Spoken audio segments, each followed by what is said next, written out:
Hi, Richard Sortomme here again with another video. Today I'm going to discuss composing music for a concert stage production as compared to composing music for a film, in other words, a film score. For a concert stage production, it is only about composing the most descriptive and expressive music possible surrounding the story for each scene of the production. For a film score, the music is only designed to support the action and moods of the film. Although both can have actors, possibly a narrator, and projected images, they are two very different art forms. For a concert stage production, the composer is the musical visionary, but for a film score, the director is the musical visionary. Something to keep in mind here is that the music composed for a concert stage production is still, strictly speaking, concert music. And concert music can tell a story whether there are actors or images or not. When I set about composing a new concert work, whether it be an overture, a symphony, or chamber music, I have ideas swirling around in my mind about mood, color, texture, and emotions. I compose as diligently as I can to have these ideas leap off the score paper, and I am basically attempting to realize my own musical visions. And this is the same exact process I employ when I'm composing music for a concert stage production. When I write a film score, I'm brought in at the end of the process, where the film is very close to a final edit.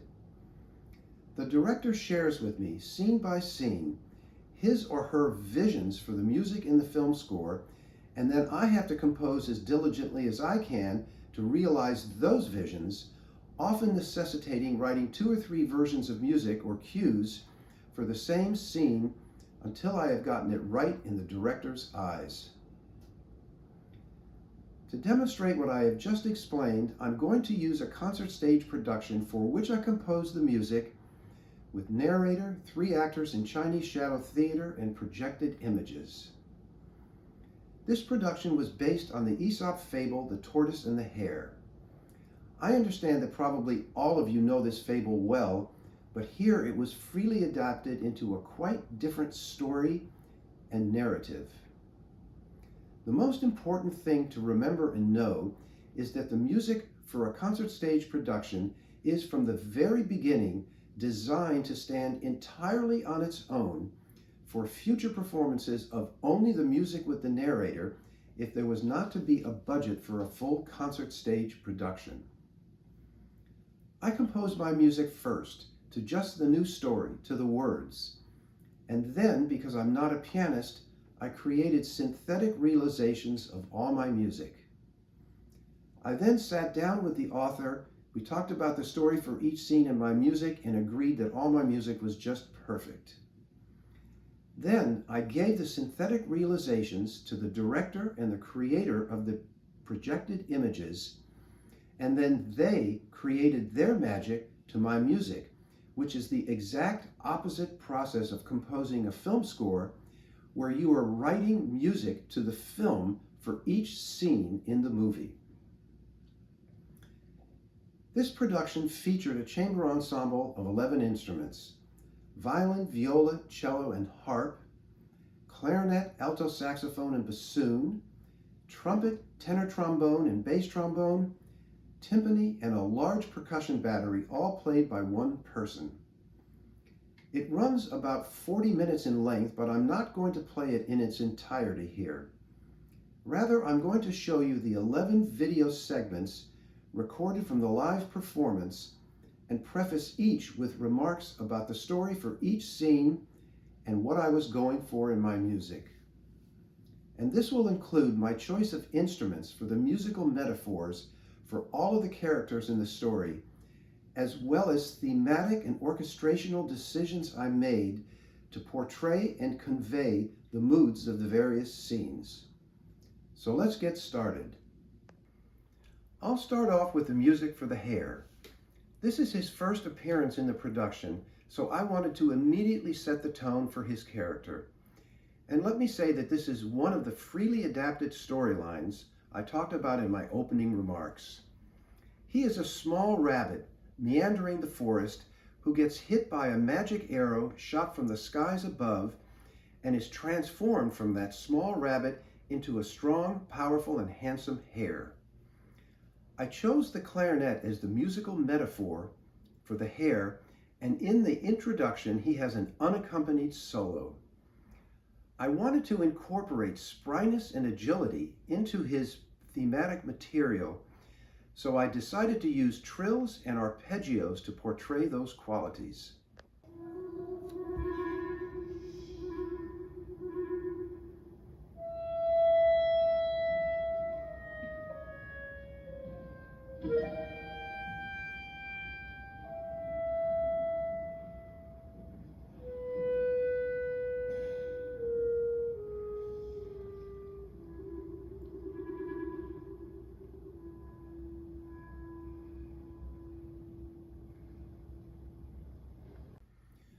Another one of the freely adapted storylines is that before the classic race between the tortoise and the hare comes upon a beautiful female hare in the forest. There is a moment of mutual attraction between the two of them, and the scene becomes a little suggestive. So I decided to use a sexy alto saxophone as the musical metaphor for the female hare. I composed a duet for the clarinet handsome hare being enticed by the sensuous alto saxophone female hare, and used harp for additional color. And also in this music, you will clearly hear my more expanded use of trills and arpeggios for the hare.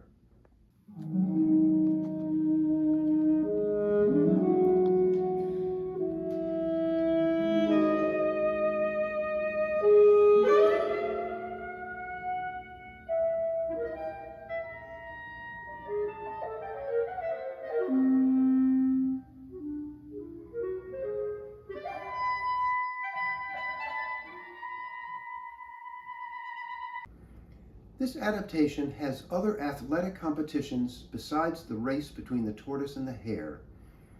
This next scene is about a wrestling event. I knew my music had to be heavier, more muscular, and so to capture those qualities, I decided to compose it for a bold tenor trombone, an even bolder bass trombone, and a raucous timpani. Musically, it starts rather ponderously, only expressing great feats of strength. But quickly and seriously, it increases in intensity as the wrestlers really get into their match, with the trombones utilizing wild glissandi and fast arpeggiated atonal lines.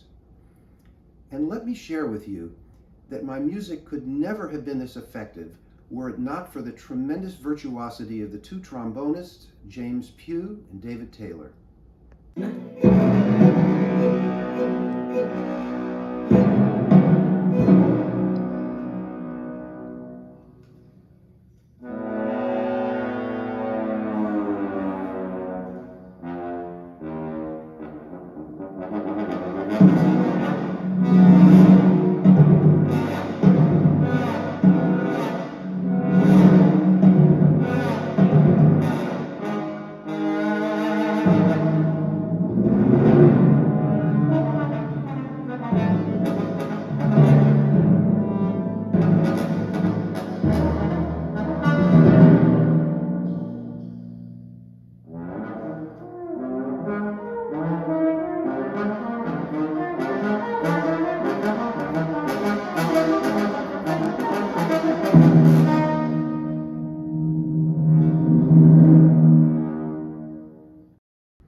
I especially enjoyed composing the music for this next part of the story, the circus.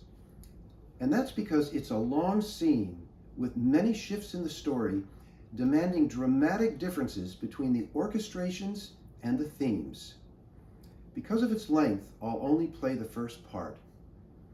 While the tortoise is meandering through the forest, he runs into a man who wants him to become a part of his circus. The tortoise refuses, but this is a bad guy, and he forces him against his will. He is basically indenturing him to perform in the circus. I knew my music had to have elements of deep darkness and a rather bizarre character, so many instruments from the ensemble were needed to accomplish this, including the bassoon, the musical metaphor for Tortoise whining away in the background. In addition, you'll hear high heralding trumpet lines, creepy glissandi from the trombones, special scraping effects from the strings, and lots of percussion. And please allow me to remind you again that the music you're about to hear, as well as all the other music in this presentation, was composed to only the new story, to the words, before any images or choreography for the actors were created.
At this point in the story, the tortoise was very miserable.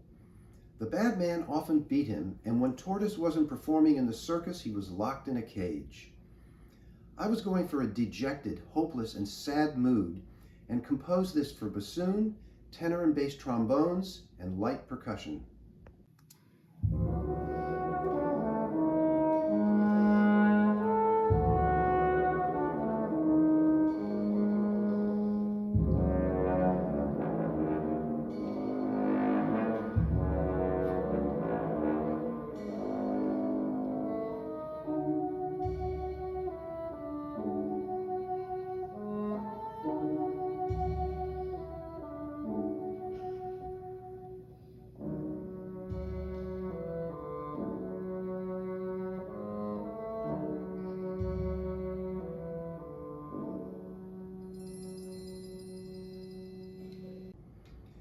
Now we get to a special and important character, the old man.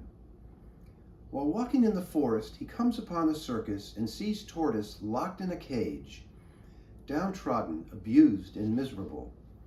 So he lets him out, he frees him, and this is the beginning of a special bond that grows between them. The musical metaphor that I used for the old man in composing this part of the story is an unaccompanied solo cello. I was going for a theme that expressed understanding, wisdom, and compassion in the old man. He was a sage and gentle being, and I could think of no other instrument more well suited to convey and portray these qualities than an unaccompanied solo cello.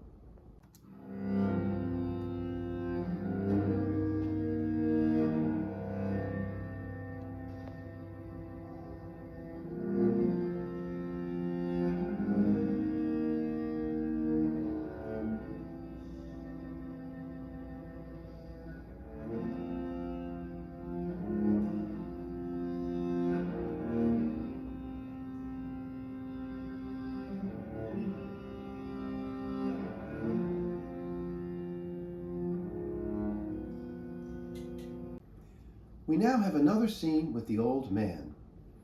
He has had a hard, difficult life and is explaining that in all its detail to Tortoise, who appears very moved.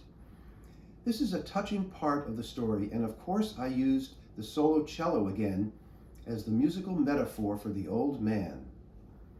In going for a sad remembering of the old man's life, the lamenting cello is accompanied by muted brass and a gentle alto saxophone.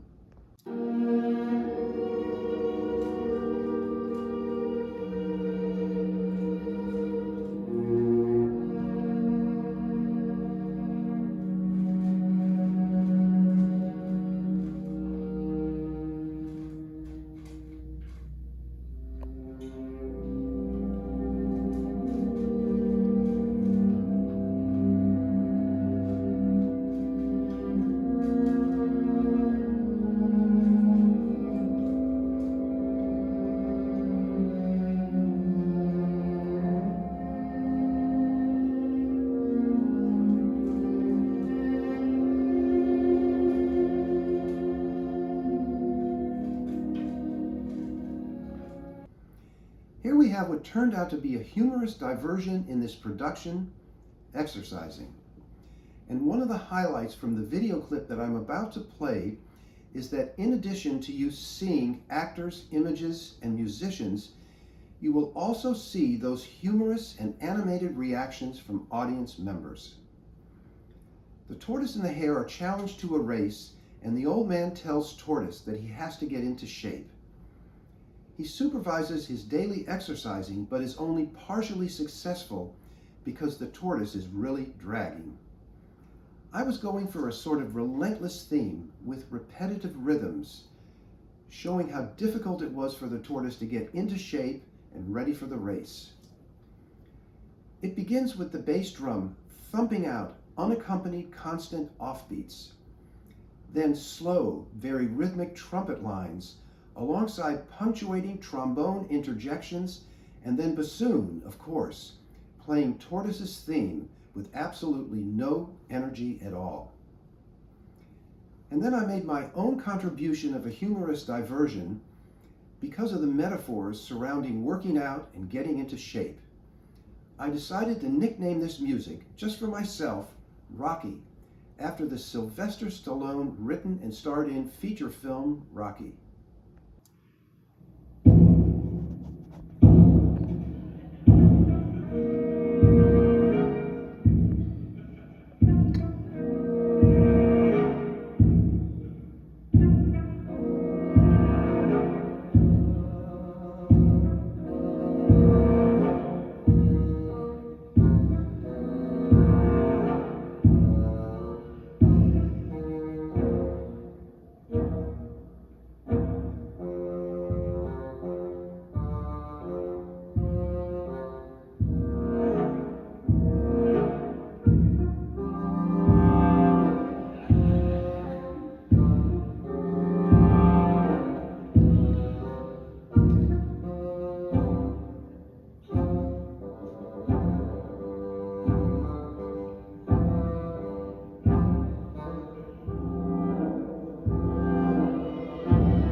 Composing for this next scene in the story had me really stretch out musically, taking me all the way to writing actual blues.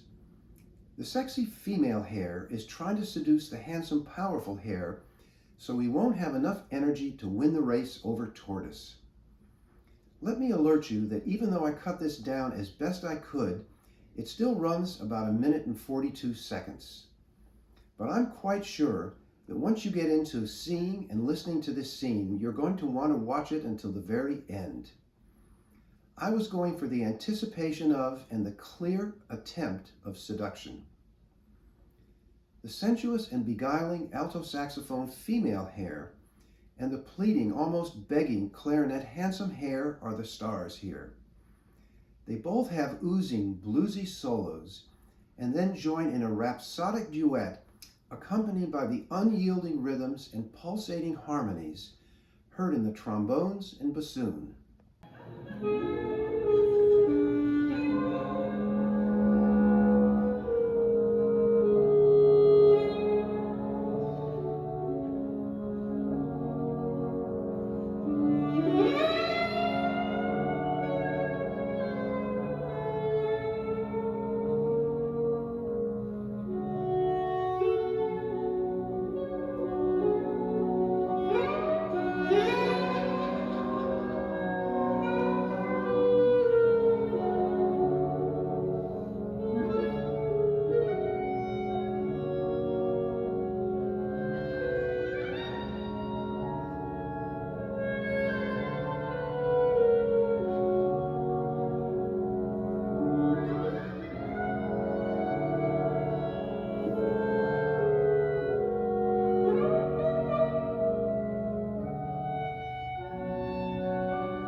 Once again, I especially enjoyed composing the music for this next part of the production, the race between the tortoise and the hare. And that's because I had to create a musical motor metaphor signifying the race in constant motion. It begins with the old man dangling some grapes in front of Tortoise. Grapes are the tortoise's favorite thing to eat, and the old man is showing them to him so he'll get up and start to run. Musically, it starts off rather slowly, but then begins to speed up. It continues speeding up and then makes a huge accelerando to the point where Tortoise is running as fast as he can, streaks past the hare, and wins the race. The entire ensemble was utilized here, but please pay special attention to the brass and strings fiercely driving forward in aggressive and repetitive eighth notes, the motion of the musical motor metaphor.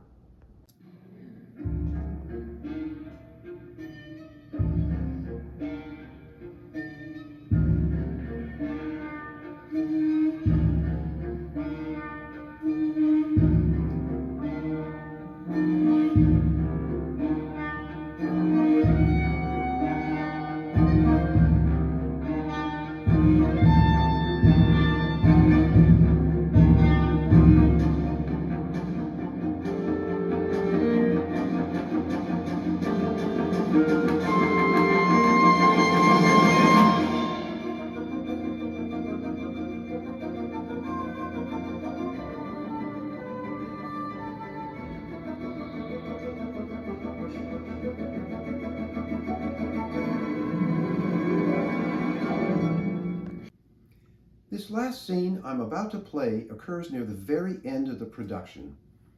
The story at this point is about the sweet and happy life the old man and Tortoise have created and the touching bond that has grown between them. Although the clarinet can be heard in the opening, but only as a fleeting reference to the hare, I composed this to feature the bassoon and the solo cello, the musical metaphors of the tortoise and the old man respectively. I was going for a comfortable, grateful, and satisfied feeling and wrote the old man's cello solo in a major key, signifying their wonderful life together. Most of the ensemble is used here, with the strings and alto saxophone accompanying the bassoon and solo cello.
So that's it for today. I know that this presentation got the juices flowing in many of you because of my contrasting the composing of music for a concert stage production to composing the music for a film, in other words, a film score. As I stated in my opening remarks, these are two very different art forms. In composing music for a concert stage production, the composer is the sole and ultimate musical visionary and decision maker, striving and composing tirelessly to realize his or her own musical concepts, themes, and orchestrations. However, for a film score, although the composer is a very important contributor tasked with coming up with great musical creative solutions, it is the director who is the musical visionary. He or she sends the composer down certain musical paths to explore, but the director always remains the final arbiter and decision maker regarding if the music is right or not for every scene in the film. I hope the 11 video segments I played for you earlier and my remarks before each have helped to explain how these two art forms differ. And please feel free to reach out to me with any questions, comments, or observations you might have to contact@richardsortomme.com. Until next time, thanks for joining me and have a great day.